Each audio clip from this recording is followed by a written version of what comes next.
Hi, Rama. It's week 40, day 3 of our Bible narrative reading plan. Today we are in John chapter 6. We're only going to look at part of John chapter 6 today. We'll look at the rest tomorrow. But here we have the famous feeding of the 5,000. It's one of the few miracles that is recorded in all 4 of the Gospels. That lets us see how significant it is. It's a pivotal part of Jesus' ministry, and it's something that many people, whether they're a believer or not, many people are familiar with Jesus feeding the 5,000.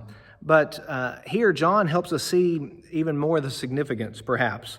John is telling us the details as the other Gospels do, but what I want us to pay attention to is the response of the people. So here in John, again, we get that calendar marker that this is around the time of a Jewish feast. It's around the time of Passover. And Jesus looks and he sees that there's this large crowd. And so Jesus puts his disciple, Philip, to the test and says, where are we going to buy food to feed them? Why are we going to buy bread so that these people may eat? Now, you would think that someone who's been traveling with Jesus, who has seen all of the miracles that he has performed, they would say, well, Lord, is there anything too big for you to do? Can't you feed them? But since Jesus hasn't fed anyone like this before, they've quickly forgotten the turning of the water into wine and the other miracles. And so Philip says, oh my goodness, it's going to cost so much money, and how are we going to be able to do this? It would only be just a little bit for every person. I don't think we can do it. He gets bogged down in the logistics of the situation. But here comes Andrew, Simon Peter's brother, and he says, look, well, there's a little boy here. He's got a little bit to eat. And so Jesus tells them, have the people sit down. And he says there's much grass in the place. There's a lot of things. If we were going through this in a sermon, we could draw connections, and we could talk about how Jesus leads us and how he provides for us and all of that. But I don't want us to miss the response of the people, because Jesus does feed 5,000 people.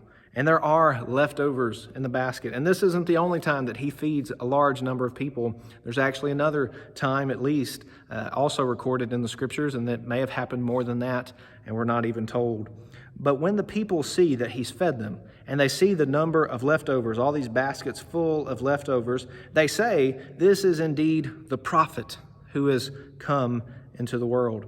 They were expecting a prophet, and they think they found him. They think, here's the one we've been looking for. Here's our political ruler who will make all things right, who will turn Rome on its head. He will cast out these soldiers who are oppressing us. Here is our leader. In verse 15, perceiving then that they were about to come and take him by force to make him king, Jesus withdrew again to the mountain by himself. Jesus knew their hearts. He knew that they wanted a political leader. He knew that they were about to come and make it happen. They were going to try to bring in the kingdom of God by force. And we certainly cannot do that. And so Jesus removes himself from the situation, because God is in charge of this timeline, not the people. But we also get verses 16 through 21, and we see that Jesus again proves that he is God. He has authority over nature because he's able to walk on water. So people ought to be listening to him. They ought to be obeying the things he has to say. But instead, they want him for their own designs. They want him for their own purposes. They want him to be what they want him to be, not who he really is. Does that describe you? Let's hope it doesn't describe us. Let's see Jesus for who he really is and worship him. Here's a summary of today's reading.